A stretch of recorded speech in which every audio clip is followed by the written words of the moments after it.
जय जिनेन्द्र शाह। सब्जेक्ट है संवर और निर्जरा। जो अभी हम मान रहे हैं या जो समझ रहे हैं सारे गृहस्थी और सारे सन्यासी, वही उचित है, उपयुक्त है, या और उसके अंदर कुछ एडिशन करने की जरूरत है और कुछ समझने की जरूरत है? यह सब्जेक्ट है। लास्ट इसके पहले में फर्स्ट पार्ट में इसी सब्जेक्ट पर आपने बहुत सारी बातें सुनी और एक प्रश्न खड़ा हुआ था कि यदि आपके 100% संवर सहित निर्जरा हो रही है, बंध रहित निर्जरा हो रही है, तो सबको प्रश्न खड़ा हो सकता है, तो अगला भाव होगा कैसे, किस आधार पर होगा? तो मैंने पिछले वीडियो में भी बताया था कि मेरी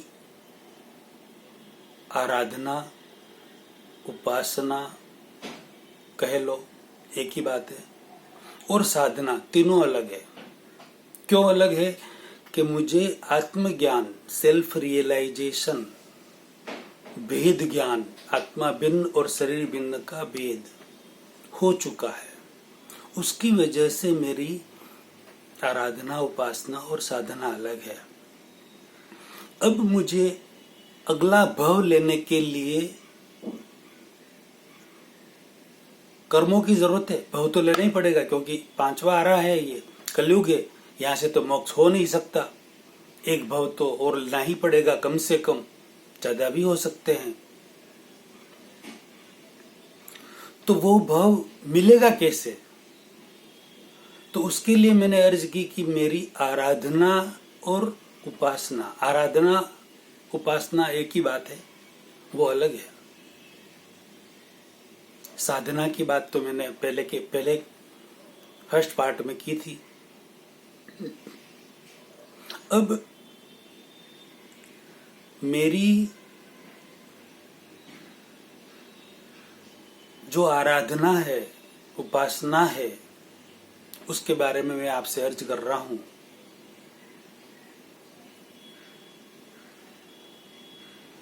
मेरी ये जागृति है आत्मज्ञान के बाद। आत्मज्ञान अतीन्द्रिय ज्ञान होता है, इंद्रिय जन्य नहीं है, वो अतीन्द्रिय है, इंद्रियों से परे है, इंद्रियातीत है, पंचेंद्रियों से परे है। इंद्रियों से वो ज्ञान संभव नहीं है, लगभग संभव नहीं है।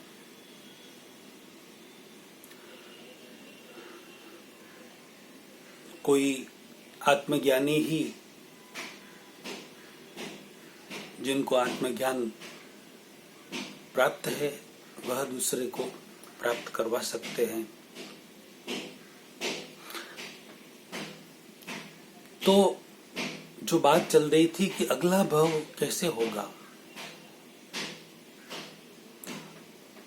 कर्म तो सारे यहाँ पूरे हो जाएंगे, तो अगला भाव कैसे होगा? नहीं, सारे कर्म जो पूर्व भाव के हैं, वो लेकर आए हैं, वो तो पूरे होंगे, लेकिन अगले भाव के लिए मुझे कुछ आराधना, उपासना करनी होगी, जिससे ऐसा पुण्य बंधे, ऐसा पुण्य बंधे, ऐसा पुण्य बंधे कि मेरा एक ही भव हो, और वह भव पंच महाविदेह क्षेत्र में वर्तमान तीर्थंकर श्री सिमंदर स्वामी अरिहंत भगवान के चरणों और शरणों में ही होवे। उनके आसपास ही रहने को घर मिले।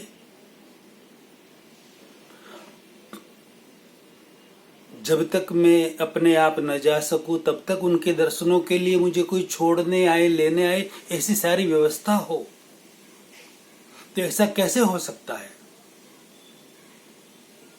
उसका एक ही नियम है, जैसा भाव वैसा भव, जैसा भाव वैसा भव, होगा ही होगा। अगला भव हमें पंच महाविद्या क्षेत्र में चाहिए, भगवान श्री सिमंदर स्वामी के यहाँ चाहिए। तो उस भव के लिए वैसी आराधना, उपासना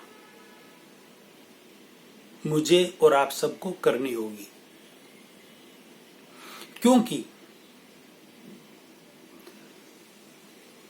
सिर्फ हम यहाँ पर शुभ क्रिया करते ही रहे, बहुत अच्छी शुभ क्रिया करते ही रहे, तो उसका फल देवगति कम से कम 10,000 साल और ज्यादा से ज्यादा तो लाखों, करोड़ों, अरबों, खरबों साल, कोई गिनती नहीं उतनी। तो यदि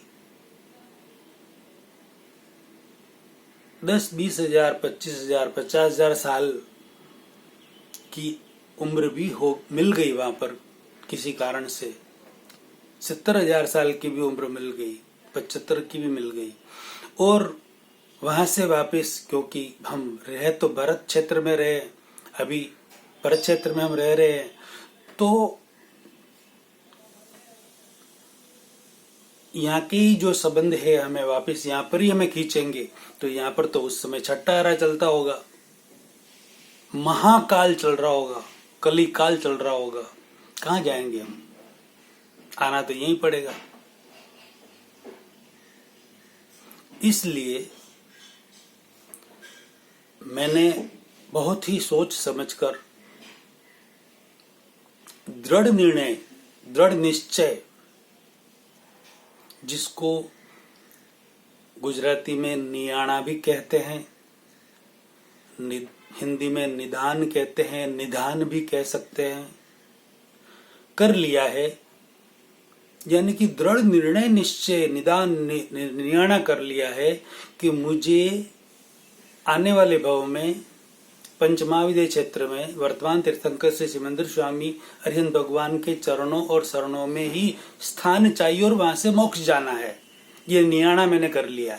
नियाणा का मतलब निधान कर लेना, अपने सारे पुण्यों को, जितने भी पुण्य आज दिन तक संसार रूपी नाटक के आरंभ काल से आज दिन तक कि इस क्षण तक किए हैं, करवाए हैं या अनुमोदना की है 3 कर्ण 3 योग से, और इस भव में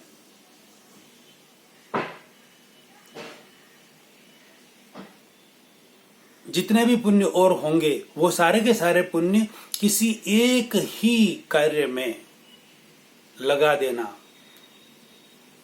खर्च कर देना, उसे नियाणा निदान कहते हैं।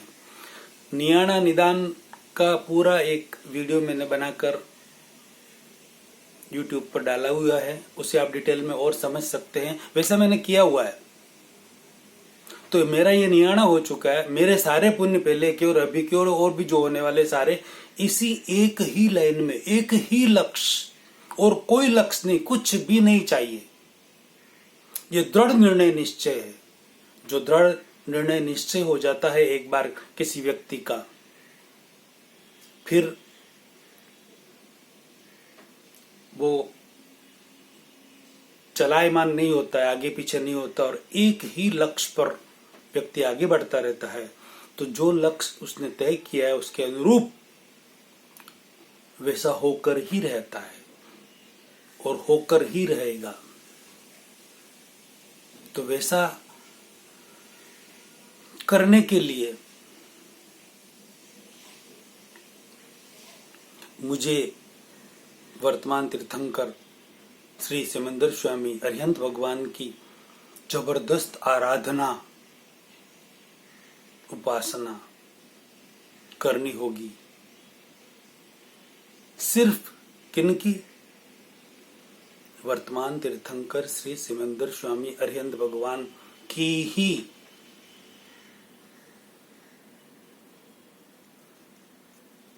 आराधना करनी है, उन्हीं की गीतिका गानी है, उन्हीं के स्तवन बोलने हैं, उन्हीं का ध्यान करना है, उन्हीं का जाप करना है, उन्हीं का निधिध्यासन करना है।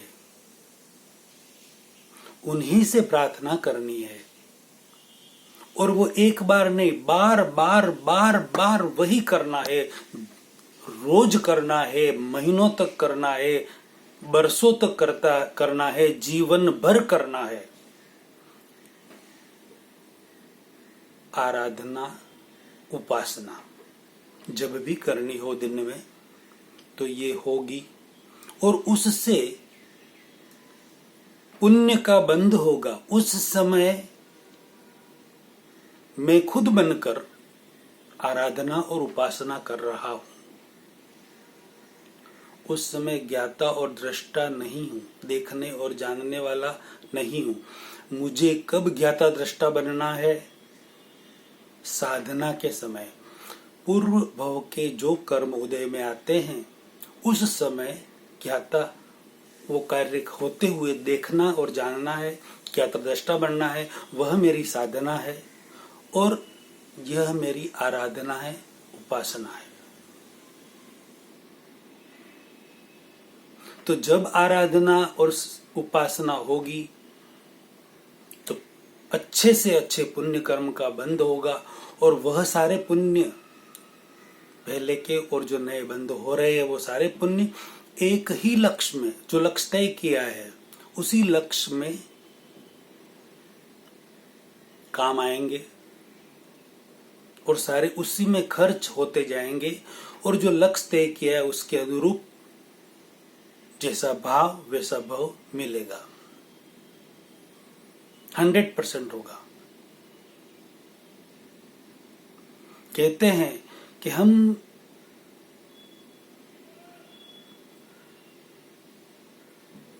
हमें जो बनना है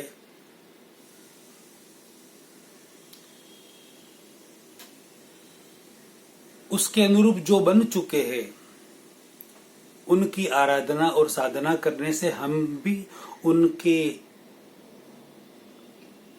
जैसे बन सकते हैं और उनके पास पहुंच सकते हैं। सिर्फ दृढ़ निर्णय और निश्चय की जरूरत है, जबरदस्त दृढ़ निर्णय और निश्चय की जरूरत है, तो ही ये हो सकता है, वरना नहीं हो सकता। एक बार लक्ष्य तय कर लिया, गोल तय कर लिया, तो उसी के अनुरूप चलना है।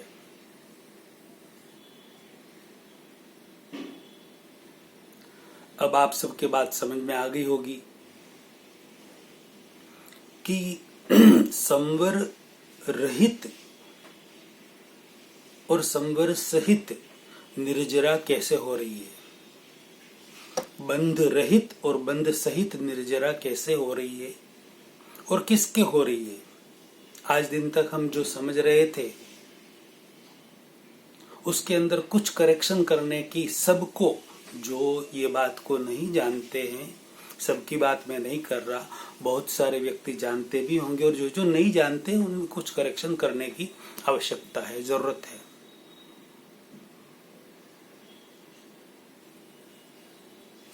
जब जब साधना मेरी होती है, कोई भी क्रिया प्रतिक्रिया होती है, क्रिया तो पूर्व भाव में करके आए हैं, जो भी उदय कर्म के अनुसार आपकी भाषा में क्रिया, मेरी भाषा में प्रतिक्रिया जो हो रही है, उसका मैं ज्ञाता और दृष्टा, देखने और जानने वाला हूं। उस समय कोई भी शुभ या अशुभ कोई कर्म का बंध नहीं हो सकता, हो ही नहीं सकता। यह नियम है, यूनिवर्सल लॉ है, सिद्धांत है। जब आत्मा ज्ञाता दृष्टा बन जाती है सारे संयोगों की, तो उस समय कोई कर्म का बंध नहीं होता, और मैं खुद ही बनकर, जैसे लगभग की बात कर रहा हूं, सबकी बात नहीं कर रहा हूं, लगभग गृहस्थी और सन्यासी जो आज क्रिया कर रहे हैं, करवा रहे हैं या अनुमोदना कर रहे हैं, उन सारी क्रियाओं से संवर रहित निर्जरा हो रही है, संवर सहित निर्जरा नहीं हो रही है।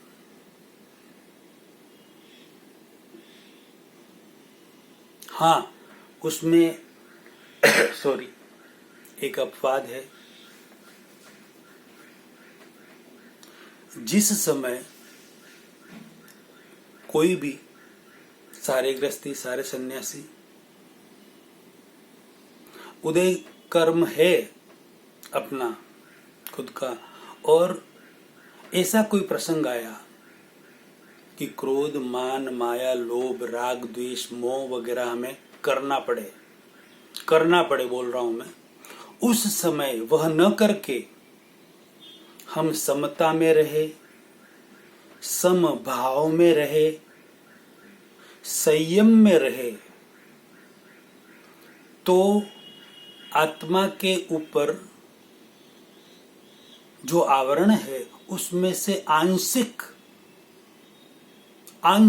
एक अंश मात्र, या जितने समय ज्यादा रहे उतनी अंश और ज्यादा आंशिक निर्जरा होगी, वह प्योर निर्जरा होगी, कम होंगे उसमें से कर्म, लेकिन वो बंध सहित होगी। नए कर्म तो बंधेंगे, क्योंकि आप कर्ता बनकर कोई भी कार्य कर रहे हैं कि मैं ही कर रहा हूं। जैसे मैं मुनि वर्धमान कुमार, मैं उपवास कर रहा हूं, मैं साधु हूं, मैं प्रतिक्रमण कर रहा हूं, मैं आराधना कर रहा हूं, मैं साधना कर रहा हूं, मैं खुद बनकर ही, जो वैसे ही सारे श्रावक श्राविका, सारे साधु साध्वी जो अपना नाम है वह खुद ही बनकर क्रिया कर रहे हैं, तो जरूर कर्ता भाव करके जो क्रिया कर रहे हैं कि मैं ही कर रहा हूं, कर्ता भाव से बंधन है, अकर्ता भाव से बंधन नहीं है। मेरी यह स्थिति है कि कर्म करते हुए अकर्म दशा वाली स्थिति है, कर्म करते हुए भी अकर्म दशा, अक्रिय दशा, अकर्ता दशा वाली स्थिति है। और आप सबकी, सब साधु साध्वियों की, सब श्रावक श्राविकाओं की, लगभग सबकी बात नहीं कर रहा,